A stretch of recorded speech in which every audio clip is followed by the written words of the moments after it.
أنفسنا ومن سيئات أعمالنا من يهده الله فلا مضل له ومن يضلله فلا هادي له ونشهد أن لا إله إلا الله وحده لا شريك له ونشهد أن سيدنا ومولانا محمدا عبده ورسوله أما بعد فأعوذ بالله من الشيطان الرجيم بسم الله الرحمن الرحيم ما كان محمد أبا أحد من رجالكم ولكن رسول الله وخاتم النبيين وكان الله بكل شيء عليما وقال النبي صلى الله عليه وسلم أنا خاتم النبيين لا نبي بعدي صدق الله العظيم وصدق رسوله النبي الكريم إن الله وملائكته يصلون على النبي يا أيها الذين آمنوا صلوا عليه وسلموا تسليما اللهم صل على سيدنا ومولانا محمد عبدك ورسولك وصل على المؤمنين والمؤمنات۔ آپ حضرات بھی ایک مرتبہ درود شریف پڑھ لیں۔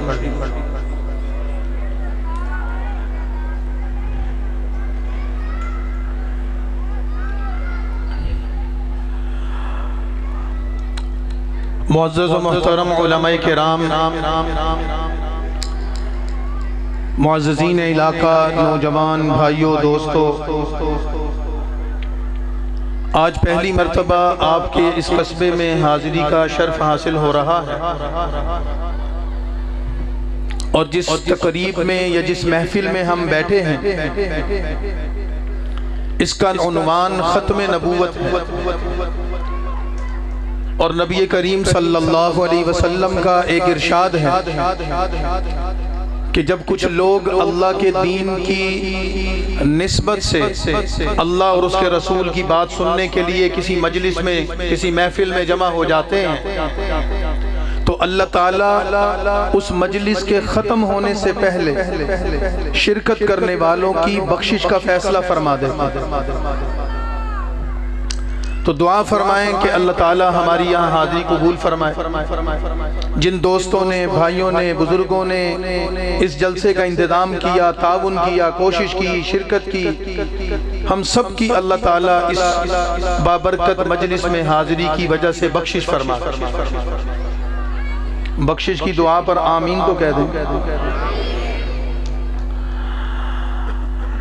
نبی کریم صلی اللہ علیہ وسلم کی ختم نبوت کا عنوان بڑا مبارک ہے، اس وجہ سے کہ ہمارا دعویٰ یہ ہے کہ ہم مسلمان ہیں، اور مسلمان اس کو کہتے ہیں کہ جو اللہ اور اس کی رسول کی اطاعت کرتا ہے۔ قرآن کریم میں ہے کہ اللہ نے اپنے پیغمبر ابراہیم علیہ السلام کو خطاب کر کے یہ بات فرمائی، اذ قال له ربه اسلم،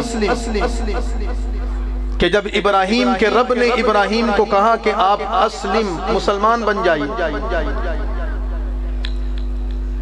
تو ابراہیم علیہ السلام نے کیا جواب دیا؟ اسلمت لرب العالمین، میں اپنے پروردگار کی اطاعت کا عہد کرتا ہوں۔ تو مسلمان کون ہوتا ہے؟ دعویٰ یہ ہے کہ میں مسلمان ہوں۔ ہم سب اپنا یہ دعویٰ کرتے ہیں کہ نہیں ہم مسلمان ہیں؟ کیوں جی؟ کرتے ہیں کہ نہیں کرتے؟ بندے جڑے نے نا لگتا سارے دیہڑی دے تھکے آئے نے، کتے واڈیاں وڈیاں تو کسی اور کام کر کے آئے نے، پتہ پتہ کوئی نہیں بیٹھے نے مولانا، یا تے کوئی بندہ انہوں کچھ جگان والا لے آؤ، کیونکہ جے گل تانوں سمجھ نہیں آئے گی تے پھر فائدہ کی۔ پنجابی چ بھی سانوں گل کرنی آندی، پنجاب دے ہاں، پر اگر اردو چ گل ہو جائے تے ذرا چنگی لگدی ہے، تے جے پنجابی چ کہندے ہو تے پنجابی چ بھی کر لیں گے، پر سنو صحیح کیویں گل کریے، پنجابی چ سمجھ دیو یا اردو چ سمجھ دیو؟ کیوں جی؟ بالاں نوں پنجابی سمجھ آندی، وڈیاں نوں اردو سمجھ آندی، تے تانوں بولنا پے گا تھوڑا جا نال۔ کون کون بندہ مسلمان ہے؟ ہم مسلمان ہیں، کہیں الحمدللہ۔ تقریر تو آپ کو قاضی مطیع اللہ صاحب آ کر سنائیں گے، میں آپ کو تھوڑا سبق یاد کروانا۔ خطیب وہ ہیں، میں خطیب نہیں۔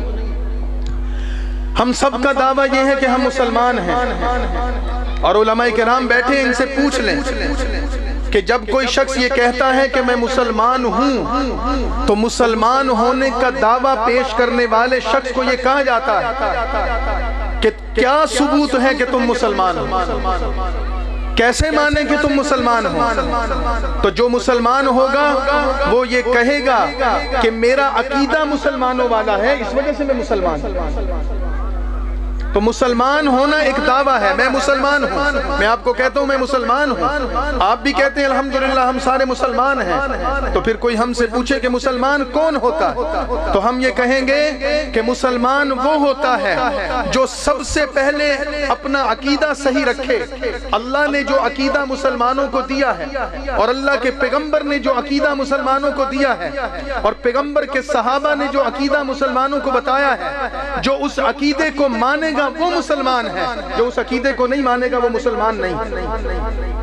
تو پھر اگلا سوال یہ ہوگا کہ مولانا صاحب یہ بتاؤ کہ عقیدہ کون سا ہے جس کو مان کر ہم مسلمان بنیں گے؟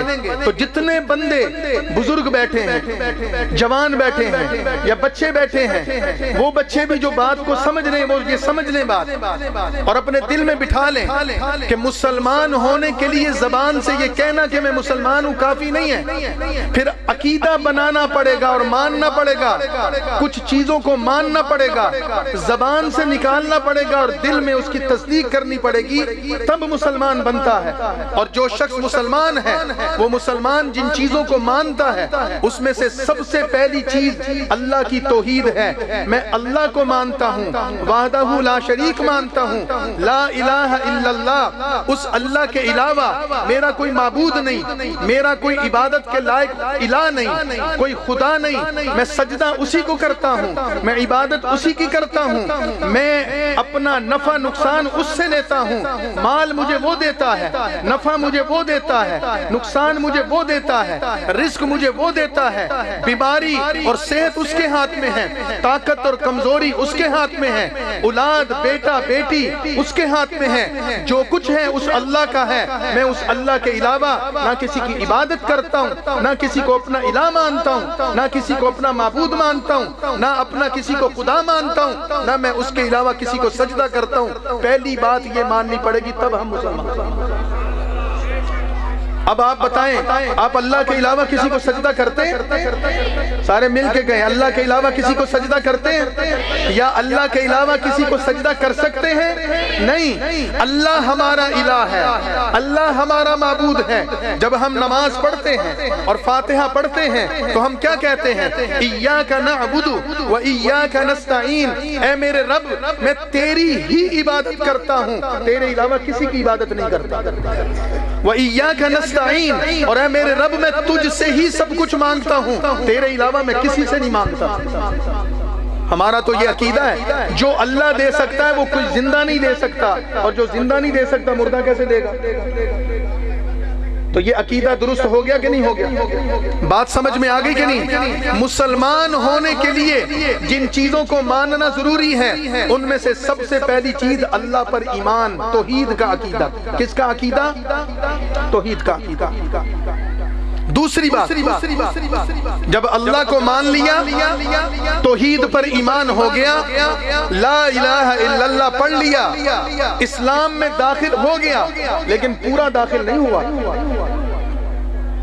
اسلام میں داخل ہونے کے لیے قرآن کہتا ہے ادخلوا فی السلم کافہ، مسلمانوں ایمان والو تم دعویٰ کرتے ہو کہ ہم اسلام میں داخل ہو گئے، اسلام میں آدھے داخل نہ ہو، ایک پاؤں اندر اور ایک پاؤں باہر، ایسے نہ ہو، بلکہ پورے کے پورے کافہ، پورے کے پورے داخل ہو جاؤ۔ اور پورے کے پورے داخل ہونے کا مطلب کیا؟ اللہ کی توحید کے بعد جس چیز کو اسلام میں سب سے زیادہ ضروری ہے ماننا، اقرار کرنا، وہ یہ بات ہے کہ نبی کریم صلی اللہ علیہ وسلم اللہ کے آخری نبی، نبی کریم صلی اللہ علیہ وسلم اللہ کے صرف نبی نہیں ہیں، نبی تو آدم بھی تھے، نبی تو نوح بھی تھے، نبی تو ادریس بھی تھے، نبی تو ابراہیم بھی تھے، اسماعیل اور اسحاق بھی اللہ کے نبی تھے، موسیٰ اور عیسیٰ بھی اللہ کے نبی تھے، زکریا اور یحییٰ بھی اللہ کے نبی تھے، سب اللہ کے نبی تھے، سچے نبی تھے۔ لیکن ہمارے نبی صرف اللہ کے نبی نہیں بلکہ اللہ کے آخری نبی ہیں۔ اللہ کے آخری نبی ہونے کا مطلب سمجھنا ضروری ہے۔ قرآن کی آیت ہے ما کان محمد ابا احد من رجالکم ولکن رسول اللہ وخاتم النبیین۔ نبی پاک صلی اللہ علیہ وسلم کے بارے میں قرآن بتاتا ہے ہمیں، ان کا تعارف کراتا ہے اور اس میں ایک لفظ بتاتا ہے کہ آپ نبیوں کے آخری ہیں۔ کیا مطلب؟ جو نبیوں کا سلسلہ اللہ نے جناب آدم سے شروع کیا تھا اور ہر نبی کے بعد ایک نبی آتا رہا، لیکن جب ہمارے نبی آئے تو انہوں نے آ کر یہ پیغام دیا، اللہ کا کلام بھی ہمیں بتایا اور اپنی زبان مبارک سے بھی ہمیں یہ بتایا اب میں اللہ کا آخری نبی ہوں، لا نبی بعدی، میرے بعد کوئی دوسرا نبی نہیں ہوگا۔ نبی ہونا تو دور کی بات ہے مولانا، نبی ہونا تو دور کی بات ہے، رسول اللہ ایسے آخری نبی ہیں کہ ہم ان کے بعد کوئی نیا نبی تصور بھی نہیں کر سکتے، خیال میں آتا ہی نہیں ہے کوئی نیا نبی ہوگا، ایسے ماننا۔ تو جیسے اللہ کی ذات تنہا اور اکیلی ہے، وحدہ لا شریک ہے، پہلے نمبر پر اس کو ماننا یہ توحید ہے، اور اس کے بعد اس بات کو ماننا کہ نبی کریم صلی اللہ علیہ وسلم اللہ کے آخری نبی ہیں اور آپ کے بعد دنیا میں کوئی نیا نبی پیدا نہیں ہوگا، اس بات کو ماننا یہ بھی ہمارا عقیدہ ہے، اور جو اس عقیدے کو مانے گا وہ پورا کا پورا اسلام میں داخل ہے، اور جو اس عقیدے کو نہیں مانے گا وہ مسلمان نہیں ہو سکتا۔ اب ایک بندہ آتا ہے ساری رات مصلی پر بیٹھا ہے، لا الہ الا اللہ پڑھتا ہے، اللہ کے علاوہ کوئی عبادت کے لائق نہیں، اللہ کے علاوہ کوئی معبود نہیں، میں اللہ کے علاوہ کسی کو سجدہ نہیں کرتا، میں اللہ کے علاوہ کسی کی عبادت نہیں کرتا، اور صبح اس سے پوچھتے ہیں کہ جس اللہ کو تم مان رہے تھے اس اللہ کے نبی محمد الرسول اللہ صلی اللہ علیہ وسلم کے بارے میں تمہارا کیا خیال ہے؟ تو وہ یہ کہتا ہے کہ حضور بھی نبی ہیں اور حضور کے بعد بھی نیا نبی کوئی ہو سکتا ہے، تو ہم اس کو مسلمان مانیں گے؟ نہیں مانیں گے۔ کیوں؟ اس نے تو ساری رات لا الہ الا اللہ کی تسبیح پڑھی، ساری رات سجدے میں پڑا رہا، ساری رات مصلی پہ ایک ٹانگ پہ کھڑا لا الہ الا اللہ کے نعرے لگاتا رہا، لیکن ہم کہیں گے تو نے اللہ کو تو مانا ہے لیکن جس اللہ کا تعارف آخری پیغمبر نے کرایا تھا تو نے اس کو نہیں مانا۔ ہمارے اور اللہ کے درمیان جو نبی واسطہ ہے تو نے اس کے مقام اور مرتبے کو مانا ہی نہیں، تو آپ اللہ کے آخری نبی ہیں، آپ اللہ کے آخری نبی ہیں، آپ کے بعد کوئی نیا نبی پیدا نہیں ہو سکتا، اور اگر کہیں کہے کہ آپ کے بعد بھی کوئی نبی ہو سکتا ہے تو مسلمان ہوگا یا کافر، سچا ہوگا یا جھوٹا، وہ بے ایمان ہوگا یا ایماندار ہوگا؟ بے ایمان ہوگا۔ تو بات عقیدہ سمجھ میں آ گیا؟ یہ دوسری بات ہے۔ علماء کرام نے ہمیں یہ بات بتائی ہے کہ نبی کریم صلی اللہ علیہ وسلم اللہ کے آخری نبی ہیں، قرآن کی 100 سے زیادہ آیتیں اس کو بیان کرتی ہیں، اللہ کے نبی کی 300 سے زیادہ حدیثیں اس کو بیان کرتی ہیں، اللہ کے نبی کے سارے صحابہ اس کو بیان کرتے ہیں، دنیا میں جتنے ولی آئے، غوث آئے، کتب آئے، ابدال آئے، محدث آئے، مفسر آئے، دنیا میں جتنے علماء آئے، جتنے دنیا میں بزرگ آئے، سب نے اس عقیدے کو بیان کیا کہ حضور اللہ کے آخری نبی ہیں، آپ کے بعد کوئی نیا نبی نہیں ہو سکتا۔ لیکن اس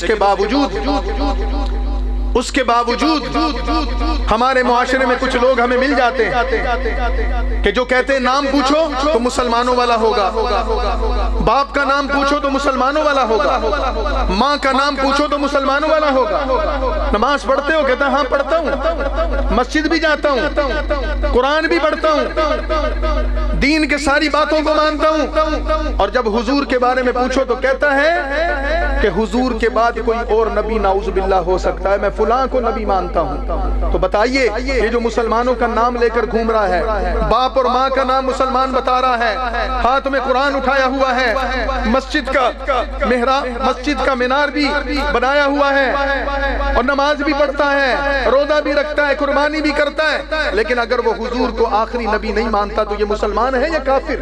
یہ کافر ہے، مسلمان نہیں ہو سکتا. اس کا مطلب ہے یہ دھوکہ دے رہا ہے اور مسلمان اس کے دھوکے میں آنے والے نہیں ہیں.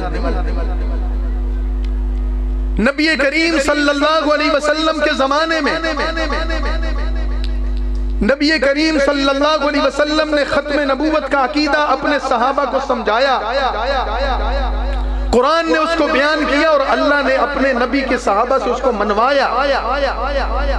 آپ قرآن اٹھائیں، قرآن ہمیں یہ بتاتا ہے کہ پچھلے زمانوں میں جو نبی آتے تھے، ایک نبی آیا اور اس نبی کا بیٹا بھی نبی بنا.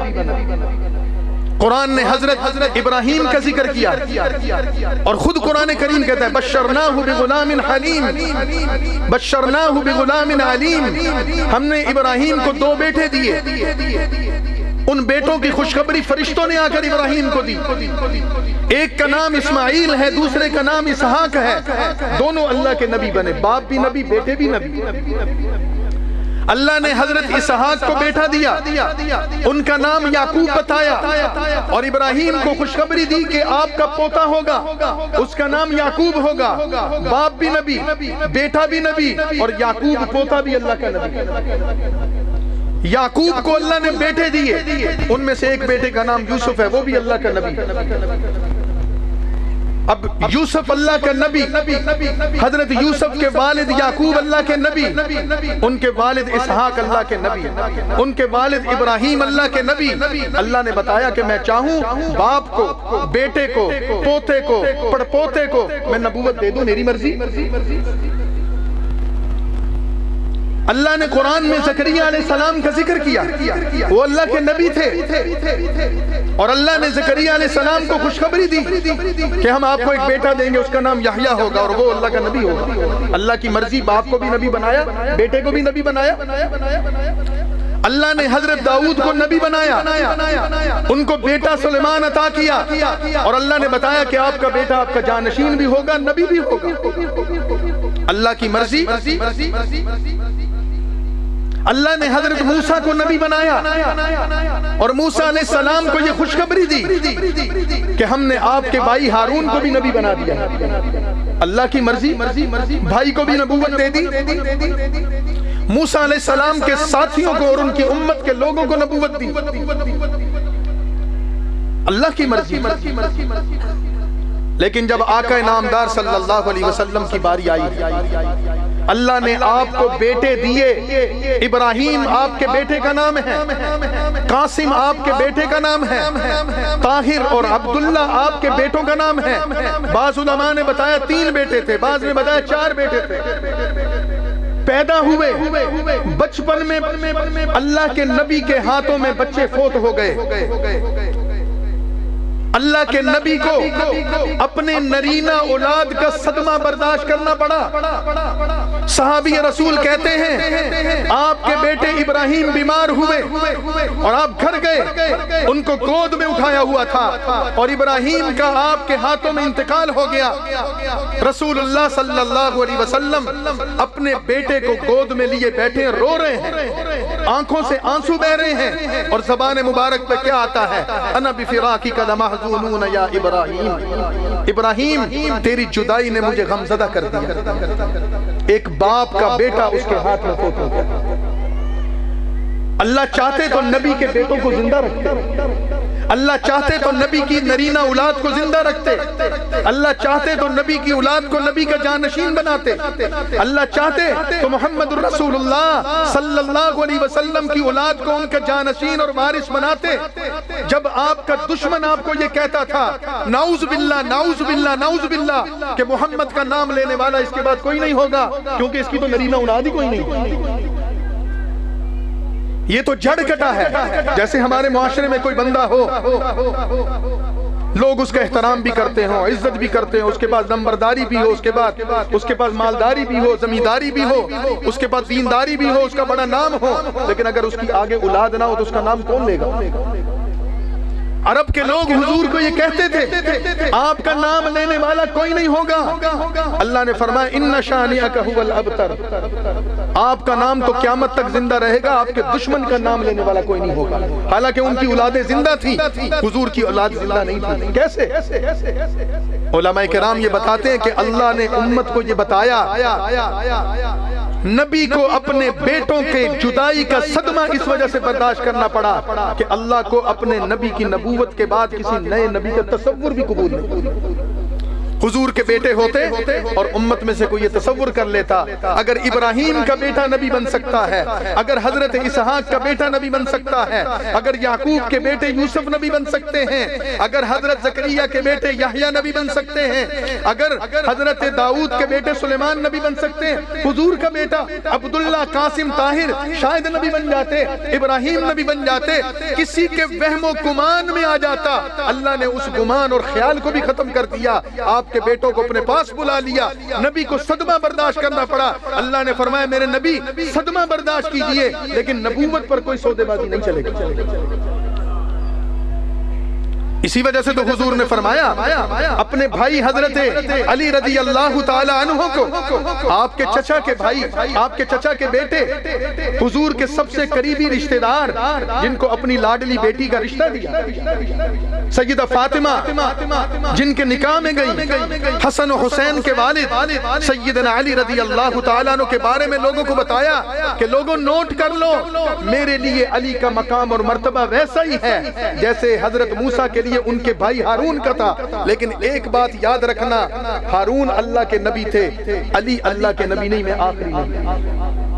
کوئی یہ تصور کر سکتا تھا کہ سیدنا علی کا مقام چونکہ اتنا اعلیٰ ہے، شان اتنی اعلیٰ ہے کہ حضور صلی اللہ علیہ وسلم نے ایک دفعہ حضرت علی کو مخاطب ہو کر کہا علی تو اس بات پر خوش نہیں ہے اللہ نے جنت میں میرے گھر کے سامنے تیرا گھر بنا دیا۔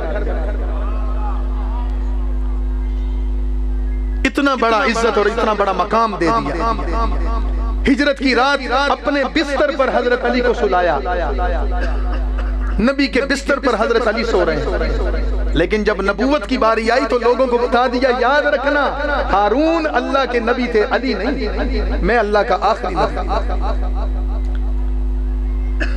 عربوں کی روایت تھی، یہاں پڑھے لکھے لوگ بھی بیٹھے ہیں، سمجھدار لوگ ماشاءاللہ سارے بیٹھے ہیں، آپ نے علماء سے یہ بات سنی ہوگی، کتابوں میں پڑھی ہوگی، کوئی مشکل بات نہیں کہ عربوں میں شادیوں کا رواج تھا، ایک شادی، دو شادی، تین چار شادیاں، اسلام سے پہلے تو زیادہ شادیاں بھی کرتے تھے۔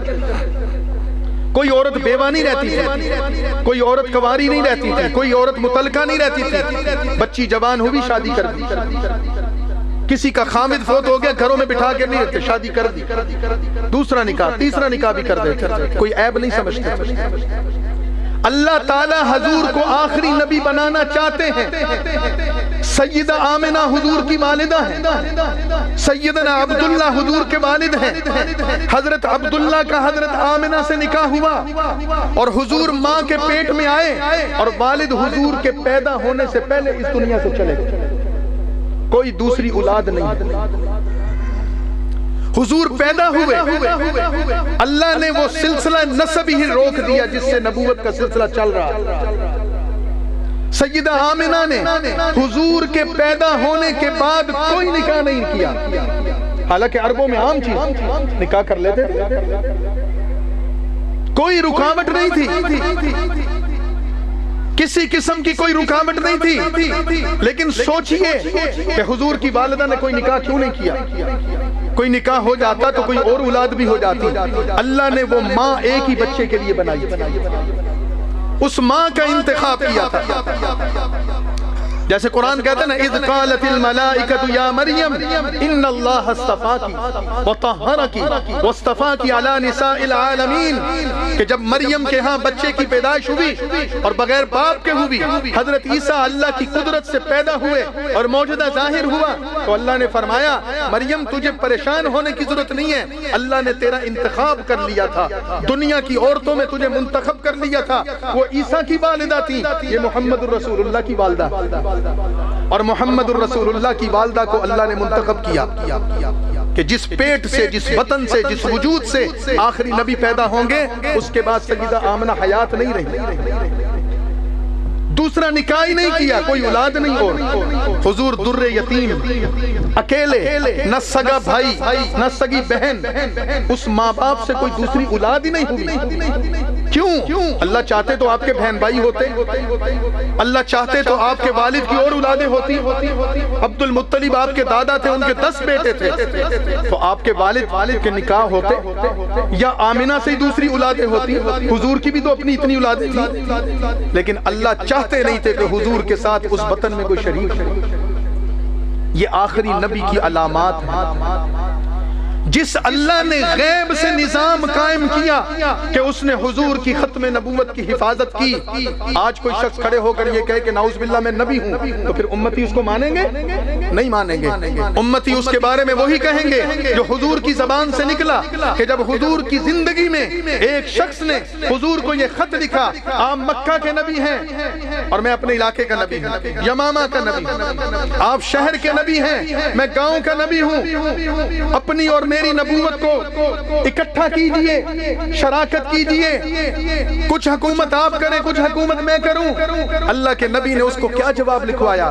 وہ زبان نبوت جو دشمن کے بارے میں بھی رحم کے کلمات، محبت کے کلمات، شفقت کے کلمات بولتے تھے، اس پیغمبر کی زبان سے نکلا، میرا یہ خط ہے محمد الرسول اللہ کی طرف سے اس مسلمہ کے نام جو کذاب ہے، جھوٹا، نبی کی زبان سے نکلا کہ وہ جھوٹا۔ تو نئی نبوت کا دعویٰ کرنے والے کو جب حضور کہیں کہ تو جھوٹا ہے، تو ہم اس کو کیا عزت دیں گے؟ ہم بھی اس کے بارے میں کیا کہیں گے؟ یہ لہذا ہمارے ملک میں، اس خطے میں جو لوگ کسی نبی کے پیروکار ہیں، ہم ان کو یہی کہتے ہیں کہ تم حضور کے بعد جب کسی نئے نبی کو مانتے ہو تو پھر تم جھوٹے ہو، جھوٹے۔ زبان نبوت سے تمہارے بارے میں یہ کہا۔ تو ختم نبوت کا عقیدہ سمجھ میں آیا؟ لیکن ہمارے معاشرے میں، ہماری سوسائٹی میں لوگ موجود ہیں، دعویٰ نبوت کر دیا، اور جب انہوں نے نبوت کا دعویٰ کیا، اس نبوت کے دعوے کے بعد علماء میدان میں آئے۔ غلام احمد قادیانی نامی شخص نے اپنے آپ کو کہا میں نبی ہوں، نعوذ باللہ، کبھی کہتے ہیں میں مسیح ہوں، کبھی کہتے ہیں میں عیسیٰ ہوں، کبھی کہتے ہیں نعوذ باللہ میں محمد ہوں، اور اپنے بارے میں طرح طرح کے دعویٰ کرتا رہا۔ علماء نے اس کے خلاف آواز بلند کی، تقریریں کی، واعظ کیے، کتابیں لکھی، گھر گھر لوگ نکلے، گھر گھر جا کر دعوت دی کہ لوگوں اس کی جھوٹی نبوت سے بچنا، حضور کے دامن رحمت کو پکڑ کر رکھنا، کہیں اس کے مکر اور فریب میں نہ آ جانا۔ وہ شخص مر گیا اپنے اس غلط عقیدے پر، جہنم رسید ہوا، اس کے ماننے والے یہاں موجود رہے، پاکستان بنا، اسلام کے نام پر ملک بنا۔ پاکستان بننے کے بعد پاکستان کے مسلمانوں نے پاکستان کے حکمرانوں سے یہ مطالبہ کیا کہ غلام احمد قادیانی کے ماننے والے حضور کی ختم نبوت کے دشمن ہیں، حضور کی ختم نبوت کے باغی ہیں، ان کا مقاطعہ کرو، ان کا بائیکاٹ کرو، حکومتی منصبوں سے ان کو نکالو۔ لیکن حکمرانوں نے یہ بات سننے کی بجائے غلام احمد قادیانی کے ماننے والے کو پاکستان کا وزیر خارجہ لگا دیا۔ اسلام کے نام پر ملک بنا۔ پاکستان کس نام پر بنا تھا؟ پاکستان کا مطلب کیا بتایا گیا تھا؟ بتائیے، پاکستان کا مطلب کیا تھا؟ لا الہ الا اللہ محمد الرسول اللہ بتایا گیا تھا۔ لیکن اسلام اور محمد الرسول اللہ کے، اللہ کے نام پر بننے والے ملک کا پہلا وزیر خارجہ جو بنا ظفر اللہ خان، وہ قادیانی تھا، حضور کی ختم نبوت کا منکر تھا۔ پھر کیا ہوا؟ مولانا احمد علی لاہوری رحمت اللہ علیہ، آج بھی لاہور میں ان کی قبر موجود ہے، اور علماء سے پوچھو جنہوں نے ان کی زیارت کی، اور جنہوں نے ان کے جنازے میں شرکت کی، اور جنہوں نے ان کی قبر سے خوشبو آتے دیکھتے،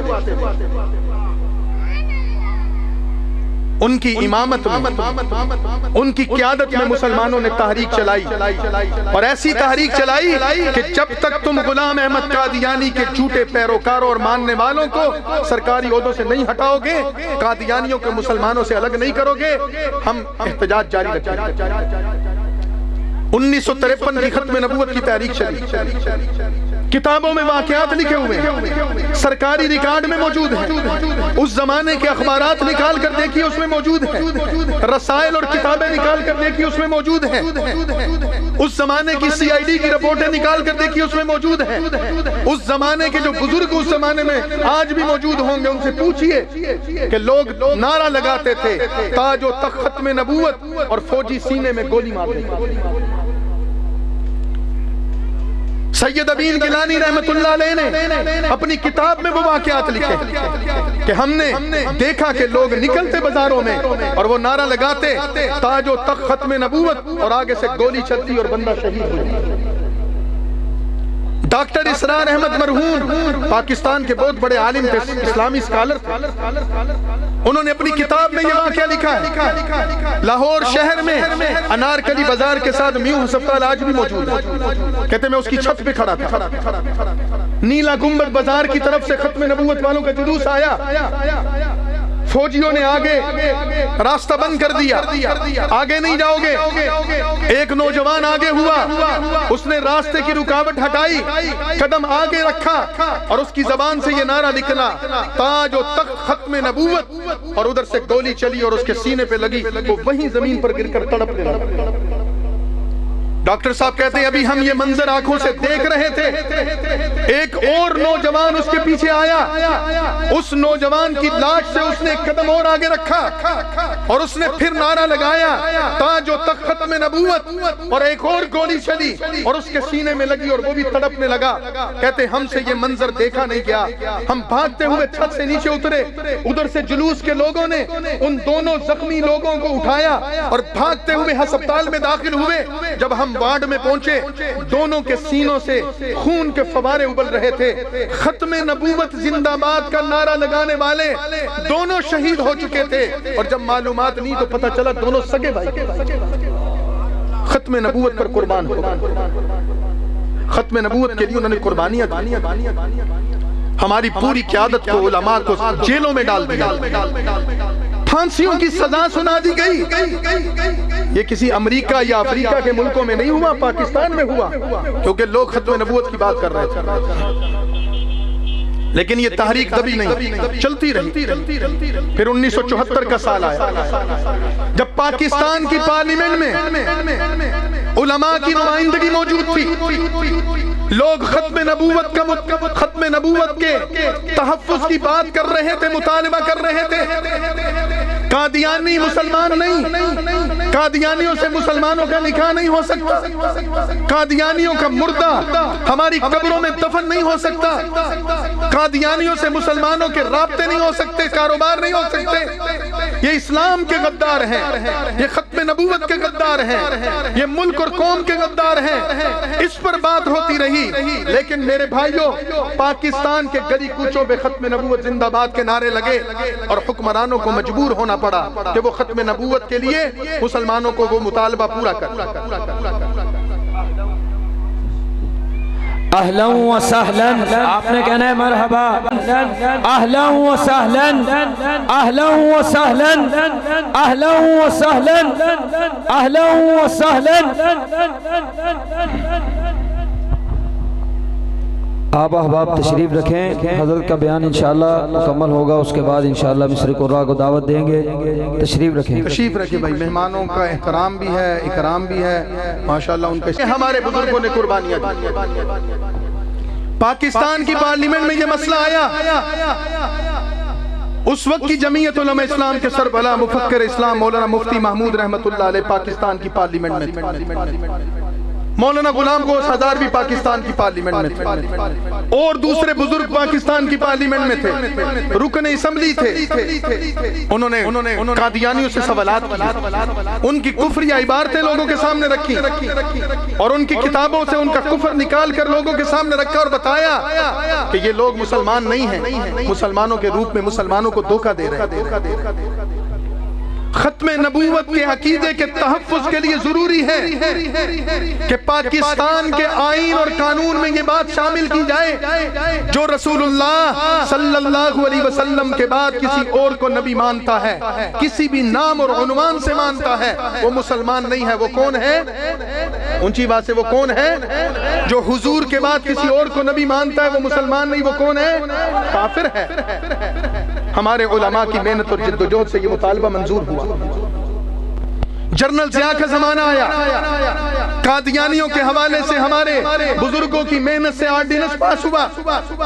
آج اللہ کا شکر اور فضل ہے کہ پاکستان کے قانون میں یہ بات لکھی گئی ہے کہ ختم نبوت کا عقیدہ کیا ہے، رسول اللہ صلی اللہ علیہ وسلم کے خاتم النبیین ہونے کا مطلب اور معنی اور مفہوم کیا ہے، قرآن اس کے بارے میں کیا کہتا ہے، حدیث اس کے بارے میں کیا کہتی ہے، سنت اس کے بارے میں کیا کہتی ہے، صحابہ اس کے بارے میں کیا کہتے ہیں، امت کے علماء نے اس کے بارے میں تعلیم کیا دی ہے۔ قادیانیوں کے بارے میں یہ لکھا گیا ہے وہ مسلمان نہیں ہے، دائرہ اسلام سے خارج ہے۔ جو حضور کی ختم نبوت کو نہیں مانتا، جو حضور کے بعد کسی اور کو نیا نبی مانتا ہے، وہ مسلمان نہیں ہو سکتا، دائرہ اسلام سے خارج ہے۔ یہ پاکستان کے قانون میں لکھا گیا ہے، سب کہیں الحمدللہ۔ یہی وجہ ہے کہ ہم مطمئن ہیں اب پاکستان میں کوئی ختم نبوت کا منکر سر نہیں اٹھا سکتا، سب کا انشاءاللہ۔ لیکن یہاں شیطان بھی موجود ہے، شرارت کرنے والے بھی موجود ہیں، پاکستان کے آئین کو تبدیل کرنے والے بھی موجود ہیں۔ جیسے کچھ لوگ ملک میں کرپشن کرتے ہیں، ملک میں ڈاکہ زنی کرتے ہیں، چوریاں کرتے ہیں، وہ مال کی چوری کرتے ہیں، یہ ایمان کی چوری کرنا چاہتے ہیں۔ تو مال تو پھر آ جائے گا، خدا نخواستہ ایمان چلا گیا تو واپس نہیں آنا۔ اس کی پہرے داری کر رہے ہیں ہمارے علماء، ہمارے بزرگ، ہمارے اکابر۔ اور میں لمبی بات کیا کروں، اب مہمان آ گئے۔ ابھی چند ہفتے پہلے آپ حضرات نے اخبارات میں پڑھا، ٹی وی چینلوں پر دیکھا، سوشل میڈیا پر دیکھا، 7 ستمبر کو مینار پاکستان پر ختم نبوت کانفرنس ہوئی۔ پورے پاکستان سے لاکھوں کی تعداد میں لوگ پہنچے اور انہوں نے آ کر اس 1974 کے فیصلے کی یاد میں 50 سال کی وہ یادگار کے طور پر مینار پاکستان پر تجدید عہد کیا کہ جب تک پاکستان میں رسول اللہ صلی اللہ علیہ وسلم کے غلام موجود ہیں، رسول اللہ کے عاشق موجود ہیں، رسول اللہ کی ختم نبوت کے ماننے والے موجود ہیں، نہ غلام احمد قادیانی کی جھوٹی نبوت چلے گی، نہ اس کے پیروکاروں کا کوئی منصوبہ اور سازش آئین کے خلاف کامیاب ہو سکتی۔ سب کا انشاءاللہ ہم کوئی سازش کامیاب نہیں ہونے دیں۔ میں آپ کو وہ واقعہ بتاؤں اور بات ختم کروں۔ جمعیت علماء اسلام کے سربراہ مولانا فضل الرحمان، ان کے پاس ایک وفد آیا یورپین یونین سے، اور انہوں نے کہا مولانا صاحب آپ کے پاکستان کے قانون میں جو قادیانیوں کے متعلق شکے ہیں، اس سے ہمیں بڑی تکلیف ہے، ہم اس کو تبدیل کرنا چاہتے ہیں اور ہم پیغام لے کر آئے ہیں عیسائیوں کے سب سے بڑے روحانی پیشوا، عیسائیوں کے دنیا کے سب سے بڑے پادری کا، روم کے اس پادری کا جس کو پاپائے روم کہتے ہیں، اس کا پیغام لے کر آئے ہیں کہ آپ پاکستان میں ناموس رسالت کے قانون کو تبدیل کریں، آپ کو یہ قانون تبدیل کرنا پڑے گا، ہم دنیا کے مختلف ملکوں سے آپ پر دباؤ ڈلوائیں گے، آپ کے پارلیمنٹ کے ممبران کو مجبور کریں گے۔ مولانا صاحب نے کہا اتنی کون سی مجبوری ہے تمہاری، ملک ہمارا ہے، قانون ہمارا ہے، ریاست ہماری ہے، ہماری پارلیمنٹ ہے۔ انہوں نے کہا جناب ہم پاپا روم سے پادری سے وعدہ کر کے آئے ہیں، پاکستان میں اس قانون کو تبدیل کروائیں گے۔ تو مولانا فضل الرحمان نے کیا جواب دیا؟ لوگ کہتے ہیں سیاسی مولوی ہیں، سیاست کی بات کرتے ہیں، ہم سیاست کی بات کرتے ہیں لیکن دین کی حفاظت کے لیے سیاست کرتے ہیں، ہماری سیاست دین کی حفاظت کے لیے، اسلام کی سربلندی کے لیے ہے، اللہ اور اس کے رسول کے کلمے کو بلند کرنے کے لیے ہے۔ دل پر ہاتھ رکھ کے بلکہ دل کے کانوں سے یہ بات سنیے، جمعیت علماء اسلام کے سربراہ مولانا فضل الرحمان نے یورپ سے آنے والے ان وفد کے اراکین کو یہ کہا اگر تم روم کے پادری سے یہ وعدہ کر کے آئے ہو کہ تم پاکستان کا قانون تبدیل کرواؤ گے، ہم بھی رسول اللہ کے روزے پر کھڑے ہو کر یہ وعدہ کر کے آئے ہیں، جان دے دیں گے یہ قانون تبدیل نہیں ہونے دیں گے۔ نعرہ تکبیر، تاجدار ختم نبوت، تاجدار ختم نبوت، تاجدار ختم نبوت، تاجدار ختم نبوت، تاجدار ختم نبوت. میں نے تو مولانا کو نہیں کہا نعرہ لگانے کا، میں تو اپنی بات کو ختم کر دوں، لیکن تاجدار ختم نبوت کا نعرہ لگے اور آپ کی زبانوں پر خوف ہو، ڈر ہو اور جھجک ہو، مجھے سمجھ نہیں آئی بات. یہاں تو تاجدار ختم نبوت کا نعرے پر لوگوں کو گولیاں ماری گئیں اور انہوں نے جانیں قربان کی. آپ کو کس بات کا خوف؟ کوئی پرچہ کٹنا ہوگا میرے خلاف کٹ جائے گا، کسی نے کوئی ایف آئی آر کاٹنی ہوگی میرے خلاف کاٹ جائے گا. بات سنیں،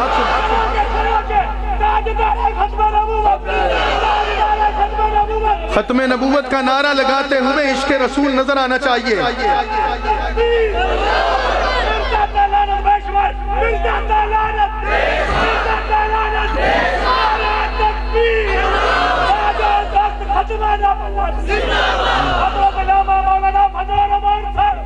آپ دیہات کے اس قصبے کے معززین ہیں، میں تو پہلی دفعہ یہاں آیا ہوں. ہو سکتا ہے کہ کسی کو یہاں کے کسی نمبردار کا ڈر ہو، کسی وڈیرے کا ڈر ہو، کسی M N A M P A کا ڈر ہو، کسی وزیر کا ڈر ہو.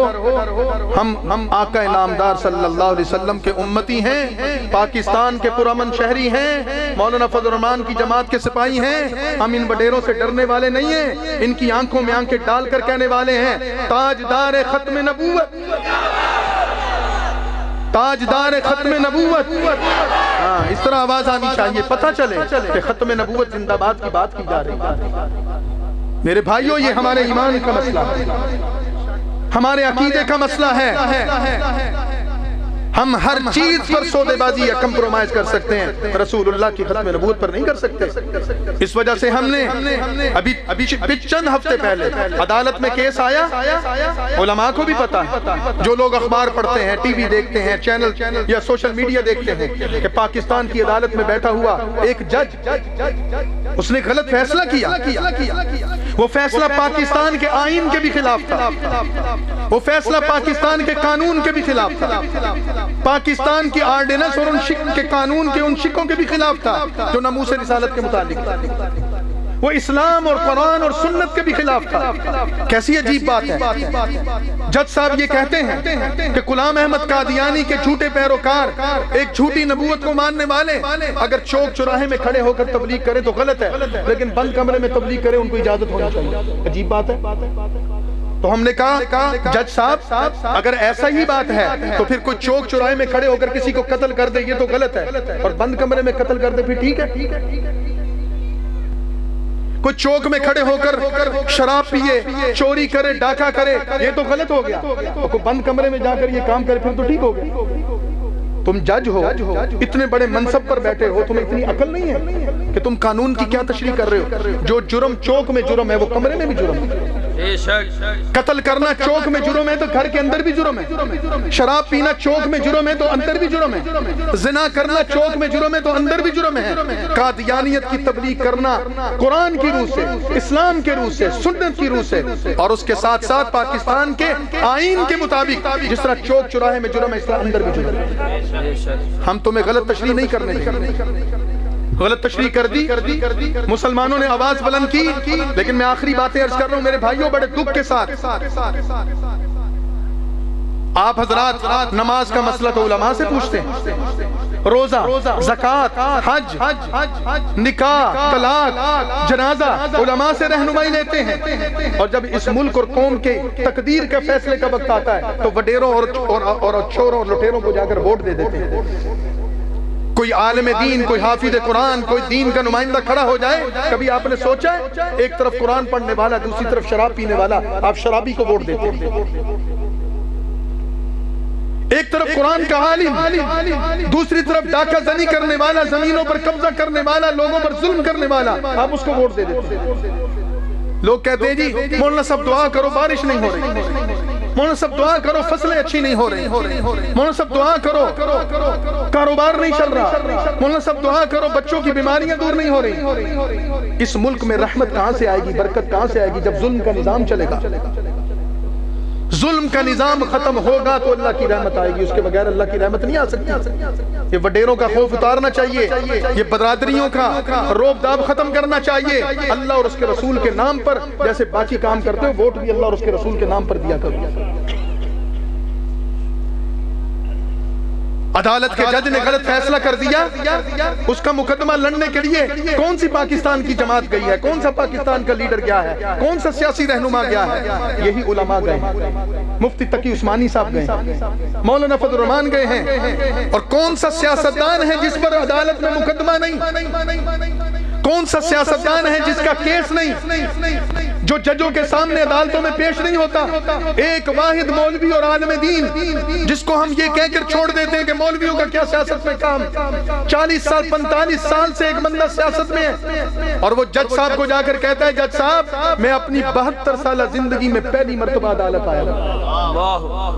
جج صاحب کہتے ہیں مولانا فضل الرحمان کو لاؤ تو مسئلہ حل ہوگا، اور مولانا فضل الرحمان کہتے ہیں کہ میں نے نہیں جانا، میں ان کی جماعت کا کارکن ہوں۔ مولانا نے کہا میں نے نہیں جانا، میں کبھی زندگی میں عدالت نہیں گیا۔ حضرت ختم نبوت کا مسئلہ کہتے پھر چلا جاتا۔ جج صاحب میں اپنی 72 سالہ زندگی میں پہلی مرتبہ عدالت آیا ہوں، اپنے لیے انصاف لینے نہیں آیا، اپنے کسی کیس کے لیے اپیل کرنے نہیں آیا، اپنی کسی فائل کو بند کروانے نہیں آیا، اپنے کسی مقدمے کو ختم کروانے نہیں آیا، آقا نامدار کی ختم نبوت کے لیے آیا۔ میرے بھائیو اس کی ہم نے لاج رکھنی، تو اس بات کا عہد کرنا ہے کہ ختم نبوت کا پرچم انشاءاللہ بلند رکھیں گے۔ کچی انشاءاللہ، کچی ڈر والی بات ہے، خوف والی بات ہے۔ کس بات کا ڈر ہے؟ تقریر کرنے والے پر پرچہ ہوتا ہے، تقریر کرنے والے پر الزام ہوتا ہے، سننے والوں پر کوئی الزام نہیں ہوتا۔ اس وجہ سے آپ نہ ڈریں، آپ کہیں ختم نبوت کا پرچم بلند رکھیں گے انشاءاللہ، اسلام کے نام کو بلند رکھیں گے انشاءاللہ، قادیانیوں پر لعنت بھیجتے رہیں گے انشاءاللہ، رسول اللہ کے منکروں کا مقابلہ کریں گے انشاءاللہ، ختم نبوت کا تحفظ کریں گے انشاءاللہ، صحابہ کی عزت و عظمت کا تحفظ کریں گے انشاءاللہ، اہل بیت کی ناموس کا تحفظ کریں گے انشاءاللہ، پاکستان میں اسلام کی سربلندی کی لڑائی لڑیں گے انشاءاللہ، اور علماء کا ساتھ دیں گے انشاءاللہ۔ اللہ تعالی ہمارا حامی و ناصر ہو۔ آخر دعوانا